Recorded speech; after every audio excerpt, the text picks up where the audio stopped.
Stalin's final curse, the chilling mystery of his last breath. In the cold, tense days of early March 1953, while the Soviet Union shrouded itself in silence, the rest of the world waited with bated breath. Newspapers speculated, whispers spread across capitals, and in Washington, an American ambassador with a touch of bitter irony penned a mocking verse. Uncle Joe is sick in bed, the blood runs fast in his head. If he can't walk, and he can't talk, by whom now are the communists led?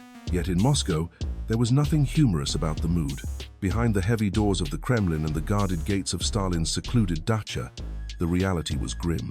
Joseph Vissarionovich Stalin, absolute ruler of the Soviet Union for nearly 3 decades, feared and revered in equal measure, was dying. While doctors hurried through dim corridors and whispered diagnoses in hushed voices, Stalin's most powerful subordinates paced like restless predators. Every tick of the clock brought them closer to the inevitable moment when the man who ruled every heartbeat of the USSR would no longer be there, and to the power vacuum that would follow. On the 5th of March, 1953, at precisely 9:50 p.m., Stalin's long and brutal reign came to an end. Officially, his death was blamed on a massive hemorrhagic stroke. But history is rarely that simple. Whispers of foul play soon emerged, talk of poison, betrayal, and secret plots. Was this the hand of fate, or the quiet hand of murder? A dictator's fragile mortality.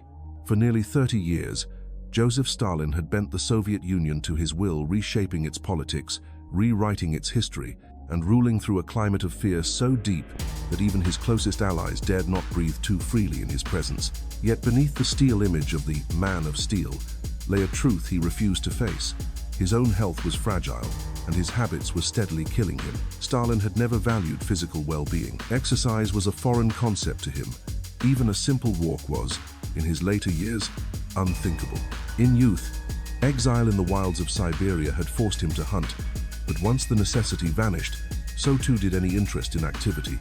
He preferred smoky rooms to fresh air, billiards over sports, and heavy feasts over moderation. Meat-rich dishes filled his plate, cigarettes filled his lungs, until he reluctantly quit smoking in 1952, and his work schedule devoured every hour of the day and night. In the Soviet government, this obsessive work culture trickled down like a poison. A 1947 report found that many top officials were plagued by severe cardiovascular and nervous system diseases, all worsened by the unrelenting pace set by Stalin himself. Paradoxically, while he pushed his comrades to the brink, he himself avoided serious medical care. By the final year of his life, Stalin had virtually no contact with qualified physicians. Except for a brief ENT visit in April 1952, his only treatment for his high blood pressure was a few drops of iodine in water, administered under the watchful care of a bodyguard whose medical background came not from human medicine, but from veterinary training.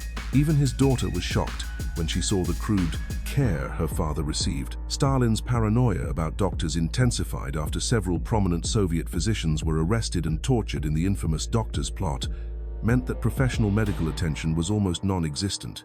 In the end, the leader who controlled every inch of Soviet life allowed his own health to drift toward catastrophe.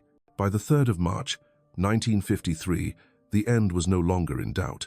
Doctors quietly told the Kremlin that death was inevitable. The next morning, the government released a statement admitting that Stalin was gravely ill and would be absent from leadership duties for an extended period. Behind the official language, everyone understood the truth.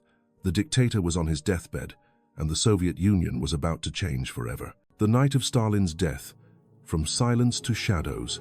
By the evening of the 5th of March, Stalin's condition had worsened dramatically. His once commanding frame now lay motionless, his skin pale, his breathing labored. Then, without warning, he vomited blood twice, a violent, shocking act that sent ripples of alarm through the room. His blood pressure and pulse dropped sharply, leaving even the attending doctors stunned. Among those present was Nikolai Bulganin, a high-ranking Soviet official who demanded an explanation. The doctors offered a theory. Small hemorrhages had formed in Stalin's stomach wall. Bulganin, unconvinced, asked darkly if perhaps Stalin had stomach cancer. It was a moment heavy with suspicion, a flicker of doubt that hinted at something more sinister. In the room, time seemed to slow. Suddenly, Stalin opened his eyes. They were not the eyes of a fading patient, but of a man gripped by something primal: anger, fear, or perhaps the realization of betrayal. Witnesses would later recall that his gaze swept across the room, filled with a strange menace, as if casting a final curse. With his left hand, he made an odd, deliberate gesture to whom or to what no one could say. Seconds later, the life drained from him. It was 9:50 p.m. The silence that followed was not peaceful. It was tense, almost suffocating. Nikita Khrushchev, standing among the others, watched as one of Stalin's assistants rushed forward and began artificial respiration, pressing, pumping, trying to force breath back into the lifeless body. In any other state, it might have been a desperate act of compassion, but in a dictatorship like Stalin's, doctors feared not just death, but being accused of causing it. The attempt was quickly halted. There he lay, the man who had ruled with an iron fist, now a silent, still figure on a bed. Around him, his closest subordinates stared, not in mourning, but in calculation. They understood what this meant.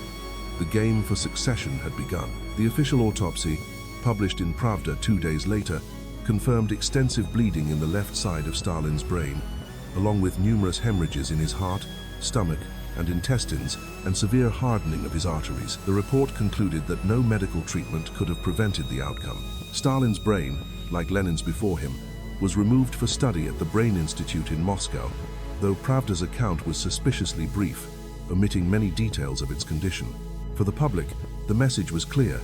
The great leader had died of natural causes, but behind closed doors, whispers of something darker refused to fade. Suspicions, motives, and the poisoning theory. In the hours and days after Stalin's death, grief was not the dominant emotion in the halls of Soviet power. Suspicion was. Officially, the hemorrhagic stroke was blamed on high blood pressure brought on by years of unchecked hypertension. Yet in a state where intrigue and betrayal were part of the political bloodstream, many found the story too neat, too convenient. One theory took root almost immediately.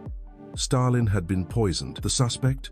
Not a faceless enemy from the West, but someone within his own inner circle, a man who had dined with him, laughed with him, and feared him in equal measure. Lavrentiy Beria, Stalin's notorious secret police chief, was the name most often whispered. Beria had much to gain. Rumors swirled that Stalin had begun to lose trust in him, a dangerous shift in a regime where falling out of favor often ended in the firing squad. Molotov, another close ally, had his own grievances.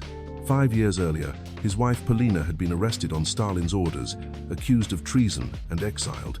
Molotov's quiet habit of setting 2 places at dinner, one for himself, one for the absent Polina, was a silent act of defiance.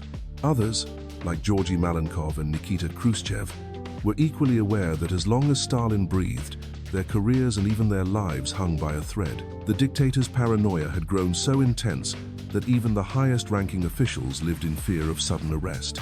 His death, whether by fate or design, would open the door to power and safety. Beria's behavior after Stalin's collapse did little to dispel suspicion. According to Molotov's memoirs, Beria reportedly boasted to members of the Politburo, "I killed him and saved us all." Was this bravado, a slip of truth, or an attempt to cement his image as the man who liberated the leadership from their tormentor? History offers no definitive answer, but the shadows over Stalin's final hours have never fully lifted. The autopsy findings, however, told a story more consistent with natural causes. They described a massive brain hemorrhage, thickened heart walls, and advanced atherosclerosis. These were exactly the kinds of changes expected in a man of Stalin's age, lifestyle, and untreated medical history. No mention of toxins, no physical evidence of deliberate poisoning. But this was the Soviet Union, a state built on secrets and controlled narratives. Skeptics argue that if foul play had been involved, it is unlikely the official report would have revealed it. The lack of proof, they say, is not proof of absence. The case for and against poisoning, the warfarin hypothesis. Among the many whispers that followed Stalin's death, one stood out for its boldness and detail. The claim that he had been deliberately poisoned with warfarin, a potent anticoagulant more commonly known at the time as rat poison. The theory was simple. Warfarin thins the blood so severely that even a minor internal bleed can become fatal, and in the case of Stalin, it could have triggered the catastrophic brain hemorrhage that ended his life. On the surface, the idea had intrigue. Beria had both the ruthlessness and the means. He also had a reputation for using poison against enemies, and his position gave him unique access to Stalin's inner circle. To those who already believed Beria capable of anything, The scenario seemed chillingly plausible. But then came the contradictions. Stalin's paranoia about being poisoned had reached an almost absurd level in his final years. He elevated his personal chef to the rank of general. He had food grown and processed in state-run facilities guarded like military sites. Meals were subjected to laboratory tests and even fed to live rats before reaching his table. This wasn't mere caution, it was obsession. For anyone to slip something into Stalin's drink or food, especially on a night when he was already suspicious of several of his guests, would have been nearly impossible. Moreover, medical science worked against the poisoning theory. Warfarin was known by 1951 to have an antidote, vitamin K, which could reverse its effects if administered quickly.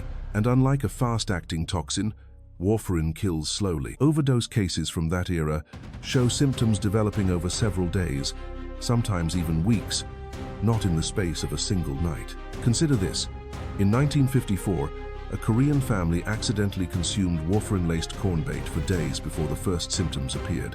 In another case in 1992, a man who took an extremely toxic warfarin-like compound didn't show the worst symptoms until more than a week later. Stalin's sudden collapse and death within a short time frame simply didn't fit the poisoning profile. Even in the first recorded human warfarin poisoning in 1951, the victim consumed large amounts over 6 days and only became symptomatic 2 days after his last dose. Stalin's case was the opposite: sudden, violent, and over within hours. That doesn't mean his death was free of intrigue. In a dictatorship defined by purges, paranoia, and sudden disappearances, the idea of poisoning fit too neatly into the larger story of Stalin's reign for people to abandon it entirely. But when weighed against the medical evidence, the warfarin hypothesis fades. What remains is a simpler, more tragic truth.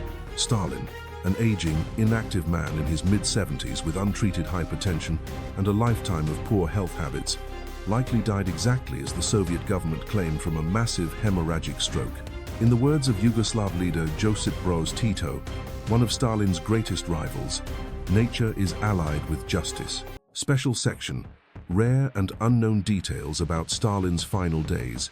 Beyond the official bulletins and the tidy historical summaries lies a layer of details that rarely make it into the public consciousness, fragments of truth that paint a far more unsettling picture of Stalin's last hours on Earth. One of the most haunting is the strange hand gesture Stalin made just before death. Witnesses described it as deliberate, almost ritualistic, his left hand raised, fingers curved, as if pointing at someone or casting an invisible curse. Those present were too stunned to move, and no one could say exactly whom that gesture was meant for. In a room full of powerful men who had both feared and served him, it was an unnerving final act.